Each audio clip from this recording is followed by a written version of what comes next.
Welcome to the Power of Purity podcast, the show that empowers men to experience their sexual gift in a healthier way. Now here's your host, Tony Ingracia.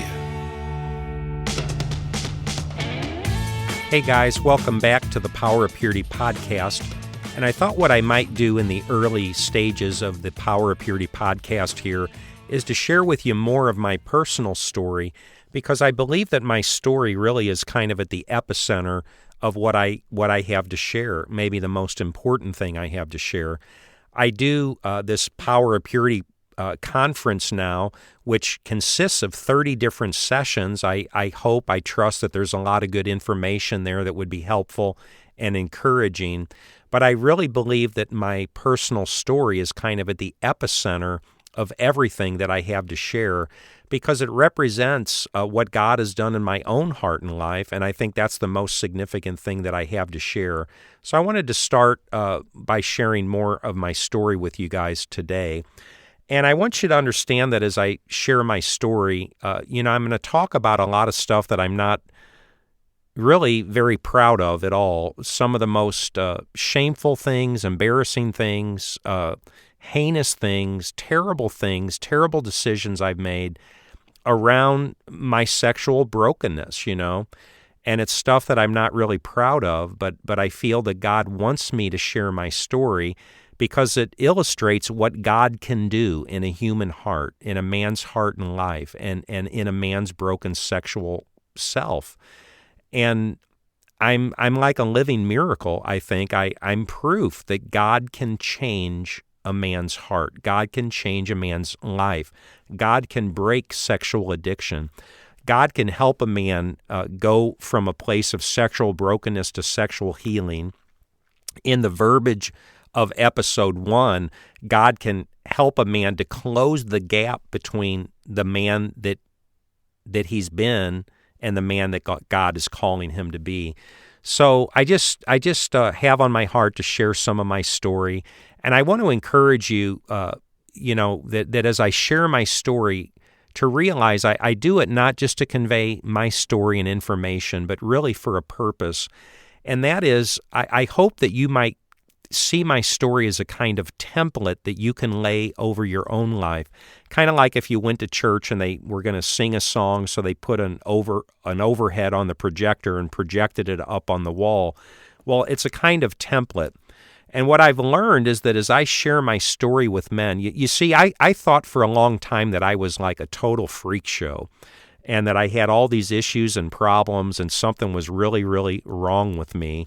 And certainly I had my issues and struggles, but as I began to share my story with other men, I learned that I wasn't that much of a freak show, that in fact, many of the things that I've struggled with in my life, many men have struggled with.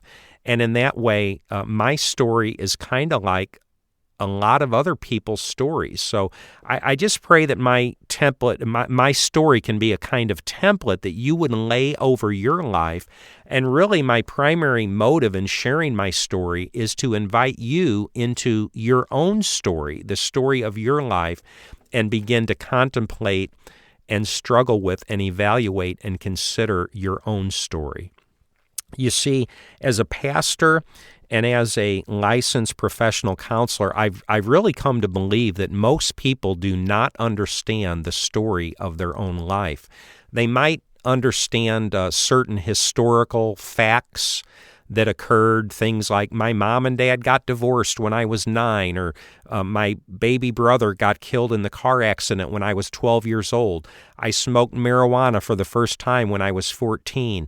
I saw pornography for the first time when I was 12 years old. I found it in my uncle's barber shop. So people know historical facts, but they don't necessarily understand how those facts have impacted their heart and life and shaped them into the person they became, and really how these things might be at the root of many of the things that we've struggled with later in our lives. I like the metaphor of a jigsaw puzzle. I think that's kind of what a human life is like. If I took a jigsaw puzzle, let's say 500 pieces, and I dumped it out on the table, at this point, it looks like nothing more than a big, giant mess. just all these unrelated pieces conglomerated, piled up, like it doesn't make sense, and I don't really see a picture. But could you imagine that if I took the time to begin to figure out which pieces go with which pieces, and I begin to assemble that puzzle, that slowly, as I'm working on the puzzle, a picture would begin to emerge. And as you put that picture together, you see the overall picture, and you comprehend the kind of the message of the story, the message of the jigsaw puzzle. And that's what most people's lives are like. They're all these pieces, all these stories from your past, all these things that have happened to you, and people relate to it kind of like a pile in front of them. But I believe as God helps us to put our story together and understand our story, that it helps us to understand ourselves better than ever before. It helps us maybe to see and understand where the deepest brokenness, the roots of this brokenness came into our life, and then how God wants to heal our life and redeem the brokenness of our lives. So anyway, I'm just talking about the concept of story, which I think is really important and really at the epicenter of my construct of ministry. I think it's just incredibly important for people to understand the story of their life. And one more thing, or maybe two more thoughts before I actually get into my story. I want to share two metaphors with you to illustrate something. Imagine if you were going to make a cake. I'm not much of a cook. I'm certainly not a baker, but I understand that when they make a cake, they put a lot of different ingredients together. Milk, butter, flour, sugar, eggs, flavoring. I don't know what all they put in a cake mix, but then you mix up this mix and you put it in the oven, and the cake that comes out of the oven is predicated upon the ingredients that went into the cake. Well, imagine if in this story, for some reason, there was an enemy who intended to perpetrate harm and destruction upon your life, and so somehow they sneak into the kitchen. You're making this cake and you've got to go in the other room. So the enemy sneaks in and they begin to put some ingredients into the cake mix that are really terrible ingredients. Say they put maybe a half cup of rat poison and a quarter cup of lawn fertilizer and maybe a half cup of urine and a quarter cup of gasoline. And you don't know that they've done this. So you come back in and you're mixing up your cake mix, and then you put the thing in the oven. Well, when the cake comes out of the oven, how do you think this cake is going to taste? What is it going to look like? Would you want to eat a piece of this cake? You see, the cake that comes out of the oven is predicated upon the ingredients that got put into the cake. And the purpose of this metaphor, I guess what I'm getting to is that I believe that in a sense, God had for me a kind of cake mix for my sexuality, a way that God intended for my sexuality to develop as a young man, and a way for me to be introduced to sexuality and begin to experience my sexuality that would represent something that would be honoring and pleasing to God. But what would happen if there was an enemy who intended to perpetrate harm and destruction upon my life? And so this enemy sneaks into the story very early in the story and begins to put some unbelievably terrible ingredients into the cake mix of Tony's sexual self. You see, some ingredients that would be very unholy, ungodly, unhealthy, totally uncool things into the development of this story, you see. And I believe that that's exactly what happened to me and exactly what has happened to so many of us.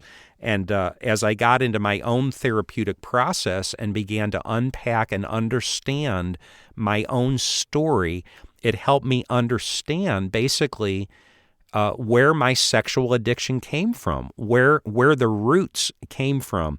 You see, these seeds were planted in my heart and life, these ungodly, these unholy seeds. And the fact is, there's a big problem with seeds. and that is they take root and they begin to grow. And in time, the roots get bigger and stronger and deeper, and then eventually the roots begin to produce fruit in a person's life. You see, fruit comes from roots. The second metaphor I wanted to share was that of a rocket ship. Imagine if NASA was going to shoot a rocket ship all the way to the moon. Well, they would have a predetermined trajectory to make the rocket ship get to the moon. But again, imagine that there's an enemy of this mission who wants to sabotage and cause harm and destruction. So somehow this enemy sneaks into the rocket ship the night before the launch, and he messes around with the computer system and the gyroscope and the GPS, and he gets that thing out of alignment, maybe not even much, maybe just like 3 degrees. So when the rocket ship launches the next day, it doesn't seem like it's that far off course. 3 degrees isn't that far, right? But as the rocket ship goes further and further toward its destination of the moon, if you extrapolate out that trajectory that at the beginning was off only 3 degrees, as it goes further and further, the rocket ship, in fact, is going to get further and further and further and further off course all the time. And by the time it reaches the distance of the moon, that thing might actually be like 170,000 miles off course, you see. And the point is this: I believe that when I was born, when you were born, God had a particular trajectory for the development of our sexual selves, a pathway, if you will, that God wanted me to follow as I would go through, my adolescence and puberty and into adulthood, that would take this trajectory of purity and holiness.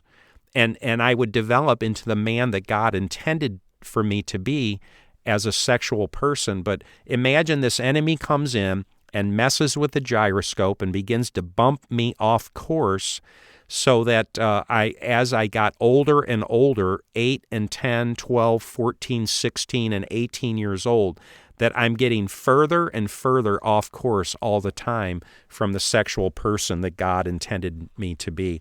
Well, how do you take, I'm 58 years old, how do you take 58 years and boil it down into a synopsis of just a few minutes in order to tell a person's life story? It's almost impossible to do. So what I'm going to do is just really share a couple highlights, a couple significant stories from my life. I've got 10 or 11 of them here that I'm going to share with you guys that will convey to you enough, I think, to help you understand the point that I'm getting to and help you comprehend kind of how my sexual self became so damaged so early in my life. So I've got 10 or 12 stories.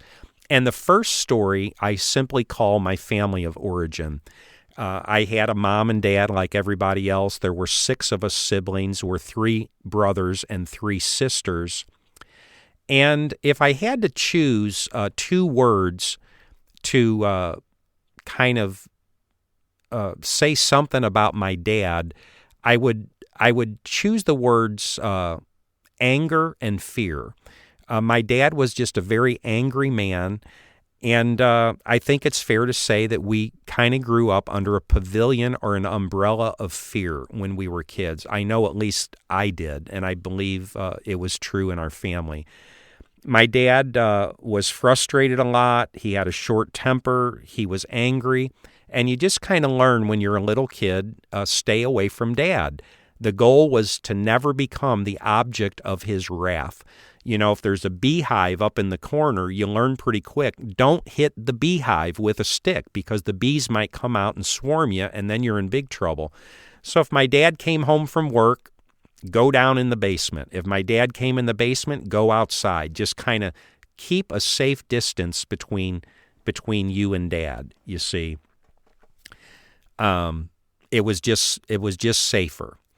And concerning my mom, if I had to pick 2 words to define my mom, I might pick the words cool and distant. And by the way, I just want to give kind of a disclaimer here as I talk about my family of origin, as I talk about my dad and my mom.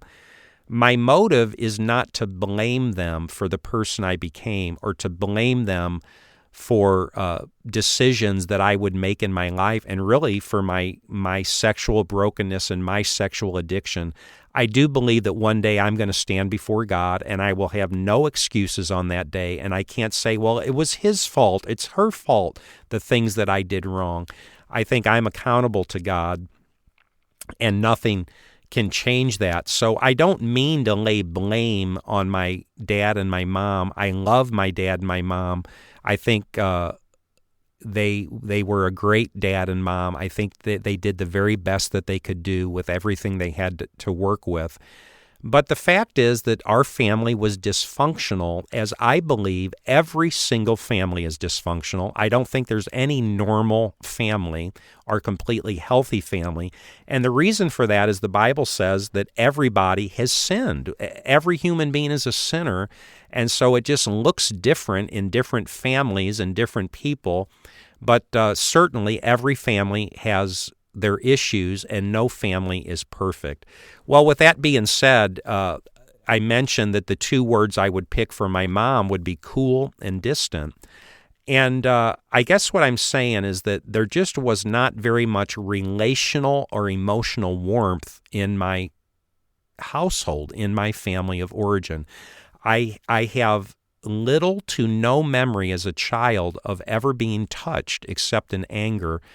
I don't remember there being a demonstrative level of affection or attention. I don't remember hugs. I don't remember being kissed. I don't remember someone touching my hair, tucking me into bed. I don't remember sitting on a parent's lap and having a book read to me. I just don't remember these things. There was kind of a conspicuous lack of emotional and relational warmth and love.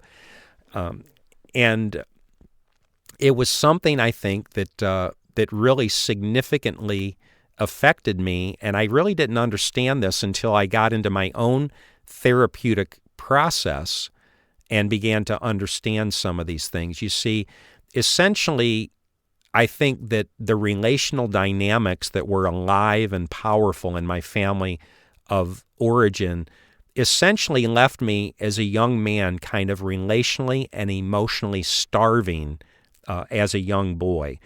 There was a kind of emotional vacuum in my young heart, a kind of a relational isolation or aloneness. And I tell that story kind of as a foundational story because I do believe that it's significant as my story unfolds. And that leads me to the second story of my life, which is magazines and books. I call it magazines and books. And I think I was about 10 years old when I found my father's pornography. And I don't know for sure. I might have been 9, I might have been 10 or 11, but I think I was 10 years old. And I discovered my dad's porn, and there was a pretty significant stack or stacks of porn in their bedroom closet, and then these triple X-rated books. I remember one of the books specifically was written by a prostitute where she told about all of her exploits as a prostitute. Stories about having sex on airplanes and having sex in swimming pools and in automobiles and having sex with groups of people and sex with men and sex with women, and even a story about having sex with a dog. And so I found this stuff when I'm 10 years old, and I was immediately, instantly, powerfully attracted and intrigued with this pornography. I remember, in retrospect, it's just amazing to me to think about the power that it exerted on my young soul. It's as if this pornography almost had a voice that I could hear, and when I would be in the house or in the other room, I wanted to look at it so bad. It's almost like I could hear it calling me, "Tony, we're here, we're waiting for you, come and look at us, Tony." And I just couldn't wait to see this pornography. And I remember sitting on my mom and dad's bed My dad worked full-time. My mom worked part-time. So my mother was home most of the time, but there were times when they were both gone from the house. And these moments of solitude afforded the perfect opportunity for me to sneak. I remember sitting on my mom and dad's bed and literally opening centerfolds all around me, surrounding myself with 6 or 8 or 10 pictures of these beautiful, colorful pictures of these naked women. And this pornography was just incredibly powerful to me. And I think in large part it had to do with story number 1, this kind of relational and emotional vacuum in my young heart. It's as if I was almost starving for someone to touch me. Will someone touch me? Will someone hug me? Will someone say that they love me? And I saw in this pornography, I think in a way, the very things that I was deeply longing for: human connection, people touching each other, and presumably loving each other and enjoying each other. So I think the pornography for me became not just a sexualized event, but an emotional event. It was providing something emotional in my young heart and soul. And by the way, guys, I really believe that most men way underestimate the power of pornography in their heart and life. Most people minimize it. They try to suggest that it's rather benign. Every boy finds pornography. It's part of growing up. It's no big deal. It's part of becoming a man. And so every boy's going to find porn and get involved with porn. And it's just no big deal. Well, I don't believe that. I believe it's an unbelievably powerful force in a young boy's heart and life. We're going to talk more about this as the podcast unfolds. But let me just say this. I'm 58 years old now, and I'm telling you guys that I could not handle looking at porn. Right now, at this point in my life, I resist porn. I do not look at porn. I haven't looked at porn in a long time. And I'm telling you, it would mess me up. I know if I got involved with pornography and started looking at porn, what it would do in my heart, what it would stir in me, the lust and the desire it would stir in me, and how it would affect my relationship with God and how it would affect my relationship with my wife. I'm telling you, I don't believe that I could handle pornography as a 58-year-old man. It would have a horrible effect on me. And you're telling me you're going to put this stuff on a 10-year-old boy and expect him to have any frame of reference, any paradigm in his life to make sense of this and to manage this? It's like an explosion in the depth of my soul. It was such a powerful event. It's hard for me to put words to it. I just can't underestimate how significant this story is in my life. You know, if a kid, could you imagine a kid that sees a saltwater fish tank for the first time? They go up to this fish tank and they're amazed because they see these bright yellow and blue and red and pink and purple neon fish swimming back and forth. And so this child puts his face against this fish tank and smashes his forehead, his nose, and his lips, and he's looking into it. It's as if he's looking into this new world. He's looking into a world that he didn't know existed, and he's fascinated by this new world. And I feel like that's what this pornography essentially did to me. It's like I was looking into a world that I never knew existed, and I was watching people do things that I didn't know that people did, and touch people and touch each other and talk to each other and do these things that were so new to me. And I was fascinated and I was intrigued, and it provoked something in me, and it made me hungry for something. And I just think it was an unbelievably powerful, significant story in my life. And that brings me to the third story that I want to share with you, and I call it Risk to Peak. And this story is significant because I believe that it actually reveals the birth of my sexual addiction. And although I didn't understand it until I got into my own therapeutic process, I came to understand that I believe my sexual addiction actually began very, very early in my life, probably at the age of 10 or 11, or at least by the age of 12. I mentioned earlier that my dad worked full-time, my mom worked part-time, and because of that, they would both be gone from home, and the solitude of such moments afforded the perfect opportunity for me to sneak and to look at this pornography. Well, what happened in a short matter of time is that I wanted to look at the porn, but I had a problem, which was that my mother was at home. You see, she was at home way more than she was at work. And when I found this pornography, I wanted to see it. I had this urge to look at it virtually every day, but I had a dilemma. My mom is at home, and my common sense told me I couldn't go in there and start looking at porn with my mother at home. And it would kind of drive me crazy because I wanted to look so bad, but I didn't have the chance. Well, I figured out a solution, and that is, I guess time and experience had taught me that when my mother went downstairs to do the laundry, she would typically be down there for an extended period of time, 15, 20, 25 minutes. We were a pretty big family. And I can only imagine, she would go down there, and by the time she would take a load out of the dryer and hang it up, then move the load from the washer to the dryer, then put a new load in the washer. By the time she did this whole system, she would be down there for 15, 20 minutes, 25 minutes. And so I thought this would afford me the opportunity to sneak and look at the porn.